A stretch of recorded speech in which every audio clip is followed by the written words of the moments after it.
Ahojte, vítajte pri ďalšom videu. Vítam vedľa seba Daniela Liptaka, ktorý je minuloročný vicemajster Slovenska v kategórii Men's Physique. Ahoj Daniel. Servus.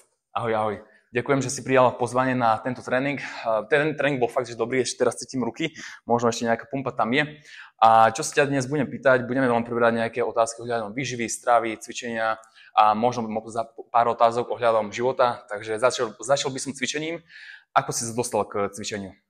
Cvičeniu ako takému som sa dostal kvázi cez môjho otca, že on súťažil v tlaku na lavičke, tak som k činkám už vlastne od mladého veku mal blízko, či už ma brával so sebou do fitka na tréningy, alebo už potom ako podporu na súťaže tak ďalej, takže tam už to nejako bolo, aj ma k tomu postupom času viedol.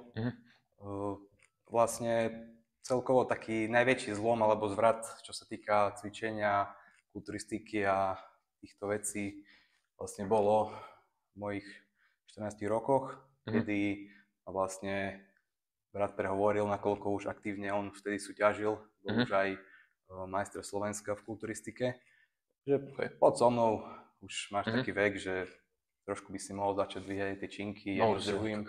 Hej, to už je. Pôjdeš nejak so mnou, začneš, ukážem ti nejakú techniku, veci, ako už niekedy aj predtým, hej, keď mal tie ťažšie prípravy, tie finále a tak ďalej, hej, trebalo nejakého sparinga, nejaké tie tréningy trošku dotiahnuť s pomocou, tak vlastne chodieval som aj s ním, áno, a potom už vlastne to bolo taký prvý ten mesiac, že dobre, dal som si s ním.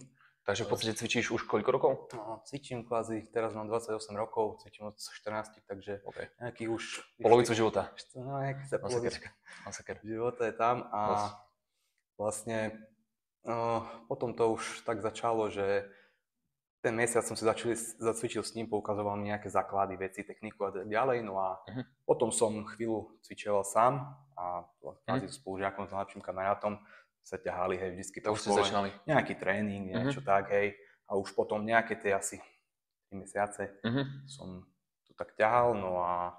OK, pekne, lebo v podstate cvičíš 14 rokov a ako som ťa predstavil na úvode, čiže si minuloročný vicemajster Slovenska v kategórii Men's Physique, takže čo sa týka toho súťaženia, koľko súťaží už máš za sebou? Dnešnému dňu je to... Neboj, kľudne môže aj preháňať, ale tak reálne. Je to proste 13 súťaží, dnešnému dňu je to 13 súťaží, z toho... Pekné číslo. Z toho vlastne 7 medailových umiestnení, čo je vlastne 4-krát bronz, 2-krát striebro a 1 zlato. OK, takže v podstate akú súťaž si najviac vážiš? A akú súťaž považuješ za najväčší úspech?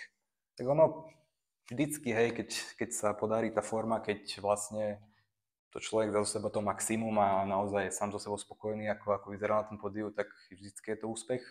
A tak predsa, hej, čím lepšie sa človek umiestni, tým aj...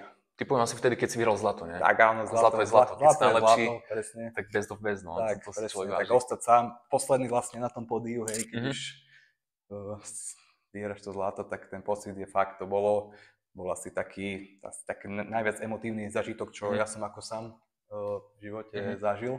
Naozaj to bola jedna z príprav, kedy tam som išiel nejaké 4 preteky za sebou, ale bolo to vlastne aj o tom, že som išiel jesennú sezónu, jarnú a zase jesennú, takže aj z toho hľadiska to bolo dosť miest prípravy do prípravy, hej, tam ten rok bol fakt nabitý aj tými tréningami, aj vlastne celým. Ja si to predstaviť, musí to byť ťažké. Držať stravu, hlavne dietu, variť si, pripravať si jedlo, chodiť na tréningy, aj keď sa ti nechce.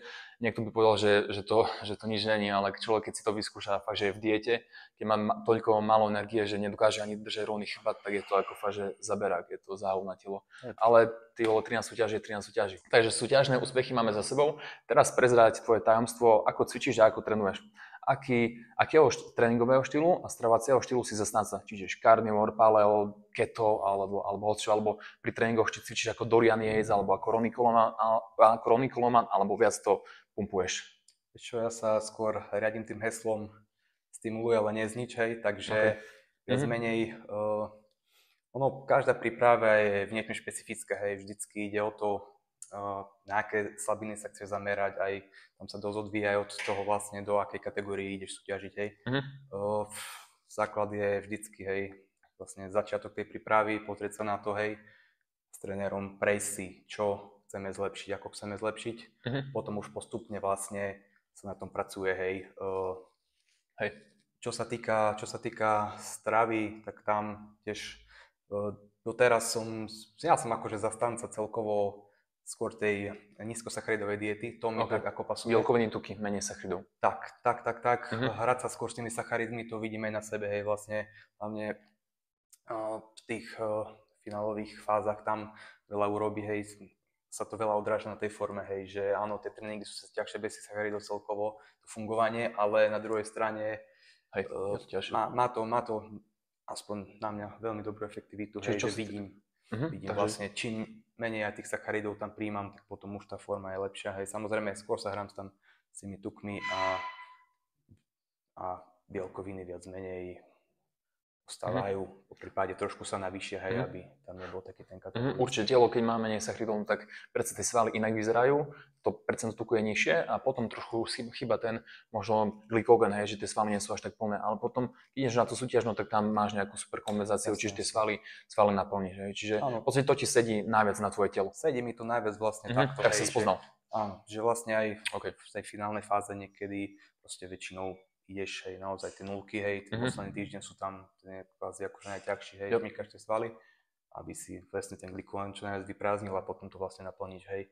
Ja zase, čo sa týka toho cukrovania, superkompenzácie, nikdy to nejak extra neprestreľujem, hej. Viac menej navyšujem o polovicu sacharidy, hej, ako príjmam v diete, hej, lebo do cukry nie je problém, ale už keď to raz precukríš, už je to, no jasné. Už to proste prestrelíš. Môžeš ešte ráno vyzerať dobre, ale prídeš na ten stage a tam už proste, už to tam není, hej, už ťa to zaťahne, už...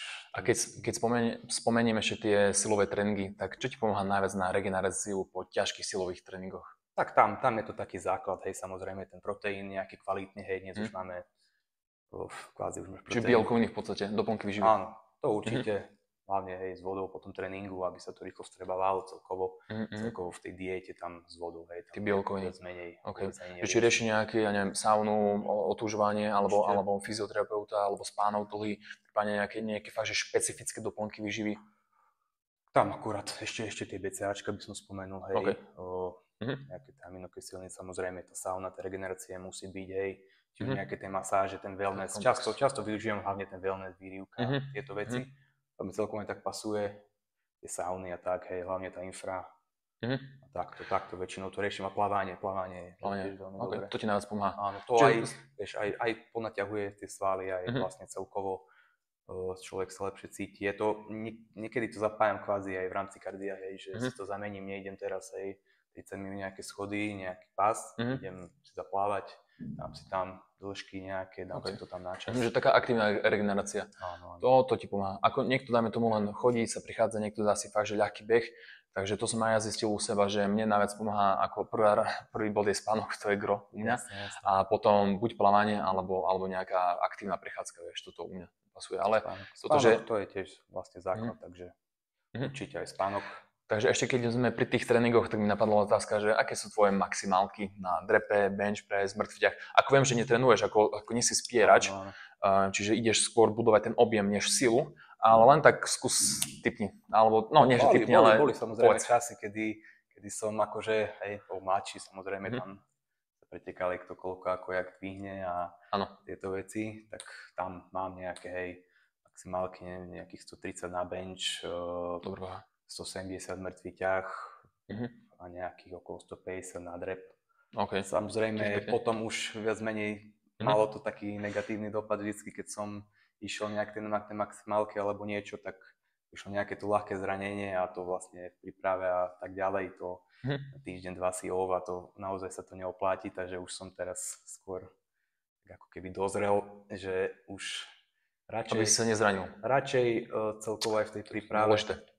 Idem vlastne naozaj kontrolovať tú váhu, celý pohyb, hej. Nielen, dajme tomu pri benchi dole, ale už aj dole brzdím akože tú váhu, hej. Neidem napríklad, že len dole rýchlo, hore to vytlačím, hej. Celkovo proste každý cvik, aj som teraz vlastne prišiel časom tak na to, že naozaj úplne ináč ten sval zabera, aj sa tvaruje, aj keď človek ide vlastne celkovo, hej, celú tú sériu viac menej celý čas s napnutým tým svalom, hej, že vlastne nevypínaš to niekde, hej, že len ten jeden pohyb je tam a viac menej tá váha kontroluje teba, ale ty kontroluješ tú váhu, hej, takže...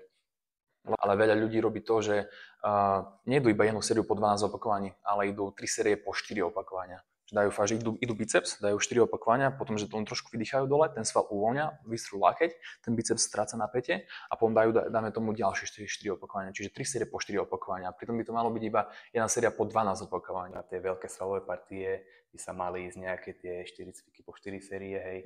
A vždycky viac menej tie opakovania sa držali 8 do 12, nejaký ten pyramidový princíp, hej, začnem s ľahšou váhou, urobím 12 postupne, hej, pridám niečo, 10, 8, hej, alebo kvázi, aby tá posledná séria bola s maximálnou váhou, s maximálnou kontrolou. Je na top séria. Aby bola... Takže cvičenie sme si prešli, výživu sme si prešli a ešte taká možno otázka ohľadom tajomstva. Aké je tvoje tajomstvo úspechu vo všetkom, dajme tomu, v cvičení, kulturistike, fitness a tak ďalej? Asi základ je tá disciplína, aby sa človek v tom vydržal, išiel za tým cieľom, keď to často nie je ľahké, lebo to nie je ľahké. Jedno, aký šport ide, alebo čo sa človek snaží. Za mňa asi naučiť sa milovať veci, ktoré nenávidíš, hej. Takže toto za mňa. Okay, toto keď sa naučíš, tak vlastne už aj keď ideš nejakému cieľu alebo k niečomu, tak naučíš sa už užívať si tú cestu, hej. Tá cesta ti niekedy dá naozaj viac ako výsledok, áno. Úspech je úspech, dosiahneš si svoje, je to super pocit, ale niekedy naozaj, lebo predsa, hej, tá cesta k tomu cieľu je vždy tá najdlhšia, hej. Proste disciplína a nikdy sa nezdať, keď to tak mám zhrnúť v krátkosti. Tak. A proste makať a robiť aj to, čo sa ti nechce robiť. Tak, aj keď sa ti niečo nechce, zaťať zuby, ísť cestou. Áno. Takže už sa chýlime ku koncu videa, ale chcem sa ťa opýtať, aké máš plány do budúcna? Nejaké súťažné, alebo chceš mať vlastné fitko, alebo dajme tomu, aké plány máš? Viem, že pracuješ ako osobný tréner, čiže v podstate tu v Poprade, že možno nejaké pracovné plány, alebo čo? Neviem, čo prezradíš, to tak, prezradiť. Určite by som chcel mať hlavne čo najviac spokojných klientov. Okay. Keďže konečne sa mi podarilo akože vlastne robiť to, čo ma naozaj baví, hej, že vlastne je to spojené aj s tým súťažením, aj so všetkým, že mám to tak v kope teraz. A chcem vlastne niečo aj vrátiť tomu športu, hlavne touto formou, hej, že mne ten šport do života strašne veľa dal, hej, a chcem to predať nejako aj ostatným, hej, pomôcť im, či už zdravotne, takisto, aby aj oni sa dokázali zlepšiť v tomto smere, aby sami pred sebou rastli. Takže v podstate trénovať a skúsenosti podávať ďalším, ktorí ešte sú len na začiatku svojej cesty. Takže ak ste z Popradu alebo z okolia, tak určite oslovte Daniela, osobného trénera. On vám určite poradí, keďže má dosť skúseností z cvičenia, zo súťaženia a prípadne aj o výžive. Takže to bola moja posledná otázka. Ďakujem ešte raz, Daniel, za tvoj čas. Ďakujem ešte raz za tréning a vidíme sa pri ďalšom videu. Ahojte.